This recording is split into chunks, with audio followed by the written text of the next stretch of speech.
શહેરના મદનછાપા રોડ પર Vadodara smart city development લિમિટેડની કચરાની ગાડી ગંદુ ગટરનું પાણી ભરીને છેલ્લા 6 મહિનાથી રોડ પર ઠાલવી રહી છે, જેથી રોષે ભરાયેલા સ્થાનિકોએ ગાડીનો ઘેરાવો કર્યો હતો।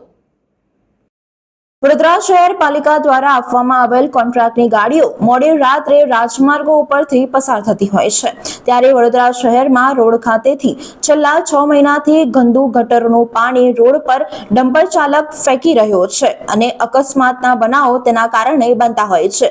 ત્યારે આજે ગાડી આવતા જ સ્થાનિકો દ્વારા ગાડી રોકવામાં આવી હતી અને મોટી સંખ્યામાં સ્થાનિકોએ ગાડીનો ઘેરાવો કર્યો હતો અને વોર્ડ નંબર 13 ના નગરસેવિકાને સંપર્ક કર્યો હતો। ત્યારે નગરસેવિકા સ્થળ પર આવીને ડમ્પર ચાલકની પૂછપરછ કરી હતી।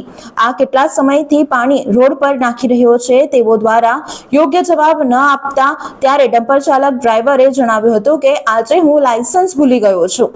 આ ડમ્પર ચાલક દ્વારા રોજ રોડ પર ગટરનું પાણી નાખી દેવામાં આવે છે, જેના કારણે અતિશય દુર્ગંધ મારતી હોય છે। ત્યારે આજે સ્થાનિક લોકોએ ડમ્પર આવતા જ ડમ્પરનો ઘેરાવો કર્યો હતો। છેલ્લા 4-5 મહિનાથી જે આ કચરાની ગાડી રાત્રે ભરીને જાય છે, અંદરથી એટલું બધું પાણી લીકેજ થયું છે।